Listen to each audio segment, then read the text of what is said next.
Hey everyone, I am joined by Leo, or if you're watching from Kit Guru's channel, Leo is joined by me. We are filming the same video for 2 channels, so it's going to go up on both of them. And if you're not subscribed to Kit Guru, you should go check them out. If you are subscribed to Kit Guru, you should check ours out. And Leo, the topic, we're standing in the Asus booth right now, and you guys ran a piece about Asus and concerns with advertising and some comments they made. We followed up, we added commentary to that, talked about your experiences as well. The topic today is, how do we feel about Asus right now? Where do we stand on Asus in general? We were casting our minds back. I think a large part of the thing came down to Coffee Lake reviews, and when we enabled DOCP or did not, and it totally changed the performance of that CPU in a not entirely clear manner. Now, we've run across all sorts of instances of that since, but basically if you reviewed that Intel processor on Azuz or Gigabyte or ASRock or MSI, you got quite a different experience. And thankfully I did not use Azuz for that review. I got quite a neutral review. Other people got a totally different experience. Since then, you've had your views on DOCP, yeah. Rightly so. And MCE. Correct, and so on. So it's not so much, I don't think, what companies do as whether we know what the hell they're doing. That's a really good point. And whether they're open about it. The recent thing about ROG in particular and your warranty may or may not be toast is a different matter. Whether they think it's a smart move to charge a significant premium for products and then tell you that if you use the product in the manner it's obviously intended for, that you've just lost your warranty. I mean, it's madness. It's their business. Whether you spend with that company, that's a different story. It was actually open, but this... yeah, but we'll never enforce the warranty. It's like, well, that's yeah, just bullshit. Well, right. So I don't know how you say that in England. But no, that's good. It's bullshit. You called me Diamond Geezer earlier, and I did had call to you. Look it up. That's because we were running slightly late, and it was like, you're accommodating us. You're a Diamond Geezer. Great, thanks. So. Have the jelly deals. But so the idea of signing a contract or accepting a warranty, you know, I know we all scroll through those click to accept things and we never read them, and Uber could probably kill me tomorrow and they're not liable. I get this. I don't like it. I get it. But this is bullshit. Yeah.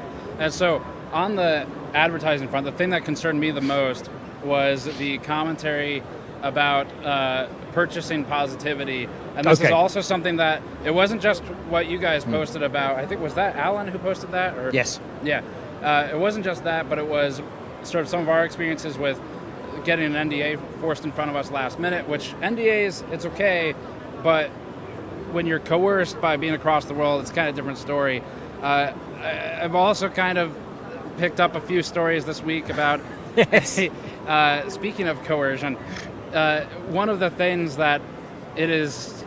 So my opinion here is that if a company wants to enter a space competitively and start producing a product, an incumbent company such as Asus shouldn't necessarily have say over that new party's ability to produce said product. I'm speaking of Acer, because what got back to me was we took apart a 4090, which is not a secret or special at this point, and apparently this was frowned upon by competition for Acer. So my concern is, assuming this is true and knowing some of the things are true that we've had experiences with Asus about, knowing this, can Asus be generally trusted? Is Asus in fact persona non grata for advertising? It's entirely possible. The Kit Guru issue comes down to one word, which is good. You use the word positive. I believe the word originally used in the messages was good. Sure. So Jay's issue essentially was, you know, advertise with me no use your products, which is absolutely fine. The guy's got a lot of reach. He's in the upper tier of YouTubers, not a problem. So Jay's chooses to use, I don't know, Gigabyte or MSI rather than Azuz. That's his business, and so be it. He chose to do a video about it, but that's absolutely fine. In Kit Guru's case, it was that and a bit more, which was, in essence, we're not just buying like review slots on Kit Guru. We got launches. We expect our stuff on launch day, not, you know, after the curve. It was good reviews. Right. And to quote the expression, go fuck yourself. Right. Now, if that word was an error, and if someone goes, no, it was just, because these comments were like Saturday night, Sunday morning. So you go, okay, someone's having a bad day. Understandable. But This was then gone over by the higher-ups within Azuz UK. There are messages back and forth, there are screenshots and all the rest of it. And they had the opportunity to say, nah, it's one guy. We don't want the guy thrown under the bus.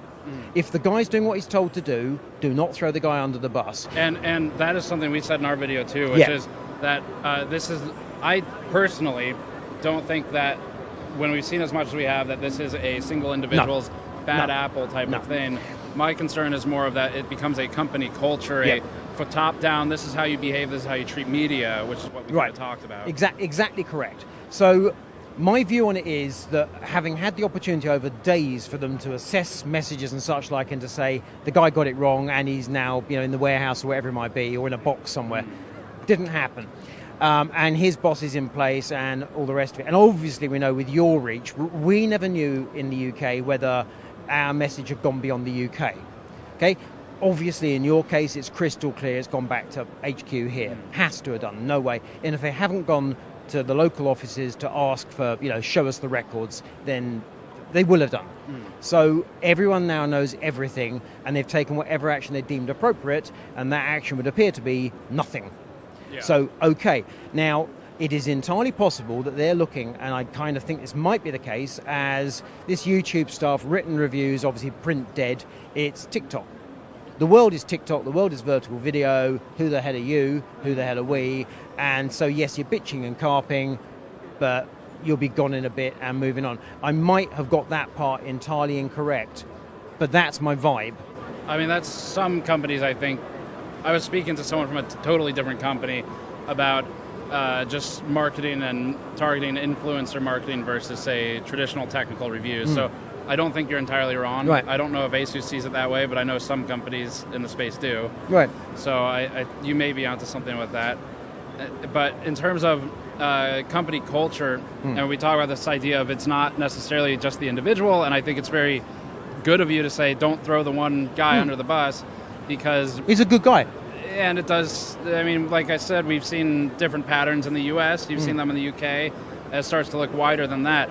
So what would Asus need to do? We like to get on camera when a company has kind of fixed it, and we gave Asus credit for the responses to the burning boards thing. Said this is great, 10 bullet points, amazing, every company should do this. But there is a greater issue, which is the sort of ethics of it. So what would Asus need to do in your eyes to earn back the trust? Okay. There's obviously the self-interest, there's the reviewer thing, there's the samples and the this, that, the other, and there's communication about events and products and so on. It so happens that Asus has difficulties, in my view, communicating about products, as in they don't send out reviewer guides to products for some bizarre reason. Other companies shower us with product information before the launch happens. Why they don't do this is a mystery. So there's something weird going on within the company. But my concern in the first instance is I consider the business with ROG and the warranties to be screwing the customer. If they're screwing the guys who are paying significant sums of money, here's your AIO, £120, euros, dollars. Here it is with an LCD on the pump, £240, euros, dollars. We'll take your money, and you want to screw that guy, then they've got to sort those guys, and then they can move on to sorting us guys. Because we'll continue. We're not making the weather here. We are responding to the breeze, is my view. I like that. I Thank like you. that quote very much. You may use that on your channel. Oh, we just did. We'll voice change it or something for mine. I'll get all the credit. Have I become an AI? You're on. We'll soon find out once Jensen has his way. So yeah, I think for me with the Asus situation, I think it becomes simply a matter of time where. Any amount of words, I'm going to speak with some of the people who work at Asus after we shoot this. I didn't want to talk before it because I wanted to share my thoughts without any influence, and they're not going to change, frankly. But when I speak with them, I don't think any amount of sort of, oh, we're going to fix this, that, the other, will resolve it right now. We just need to see long term. Thing is, if you go back to one of your many, I'm going to burn this company into the ground moments, and there have been now many, principal technologies. Yes. Okay, so we've got Intel doing their thing, which they've been doing in many ways for many years. And then you've got the guys who essentially are at the front of the thing. It's test this stuff. And by the way, disable half the cores of the AMD processor. It's like, what the actual is this? Sadly for them, they live close to you. Yes, so you're right. rocked up on their doorstep. So instead of getting a bit of a YouTube video or a complaint, you arrived in person, fresh off a plane. Yeah. So they got the worst of you. And I think shock, probably. I mean, you don't want to go through that experience twice, an angry Steve Burke. So it's like, good, great. I mean, if everyone could move to the Carolinas, the world would be a better place. Sure. but as it stands, Intel's been like that forever. They just they push and they ebb and they flow. This strikes me as, again, Intel, I would say, looks after their customers. And the XMP thing, that's never been a bad deal with Intel. But this Asus ROG thing of we're going to toast your warranty once you paid $600, $700, $800 for a motherboard, it's not good. Yeah. Fix it. Yeah, and it was a principal thing, and I think their response has been good for this issue. So now it's just, I think it's on us and media and on community, of course, to post on Reddit or contact us, whatever. But it's on the community at this point to sort of police that new approach of, okay, they've got a great policy now. We've given them credit. We're happy with what's happened. But we need to make sure they keep it past this initial period of just burning CPUs and boards. Also, I would say, comments below our videos on YouTube, we read all our comments. You get thousands of the damn things, and if you read them all, then you've got people for it. That's all I'm going to say. But we get comments about certain companies saying, I'll never buy from this company again because their warranty is trash. And clearly it's like TripAdvisor. You get the 1-star reviews and the 5-star reviews. Well, everyone hates at least one airline. Right? Exactly correct. And why are you going to bother mentioning if you get a decent experience? Because it's so, a good experience, sure, a decent experience, no. It's genuinely helpful. If you've had to use a warranty of any company relevant to the review in question, tell us about it. It's genuinely useful. Especially if it was a good experience too, because most people will only tell us about the bad ones. And I do read the emails when they come through about any company warranty usage. Most of the time they're negative, but it helps to know the positive. So I mean, from our end of things, from our end of the telescope, the world is full of bastards. It just is. And we know it's not quite true. We meet an awful lot of people at this show, and it's been a long time since we've been here. You meet a lot of people who are genuinely good people, and they understand their products. And you have to wonder how the products arrive in the box arrive the way they do. It's just beyond explanation sometimes. Yeah. It's like someone's in the warehouse changing shit. And yet, there we go. There's some very intelligent people working on this stuff. Someone somewhere's putting the block on it just working just right. Right. And who that guy is, don't know. But that's the guy we want to influence. Yeah. Whoever you are. I think that's actually a great point too, because that becomes a people within the industry watching who feel maybe powerless within the company. It is important to actually try and affect change when you have that position. But as for us, I think our view on this right now is the matter regarding the specific burning scenario. I view that as largely resolved. I think the updates should have fixed the problem from what we've seen. We'll see when I get back. But in terms of their bulleted list response, we're happy with that. So now it's just, GN, I think we're going to wait and see, and you all reach out to us, depending on how it goes. And it'll be a matter of time, see if company culture changes to embrace the price premium that they put on it and provide the service that should accompany that premium. Absolutely correct. Couldn't agree with you more. So you're calling for Asus ROG to slash prices by 20% today, and you're announcing the GN whistleblower channel. The GN liability channel. I mean, 20% is about the number I think that pays for the customer service. Absolutely right. So you either cut the price 20% or you provide the service. Oh, so you're saying they should increase the price 20% No. My God. First one, between the two, let's go with the first one.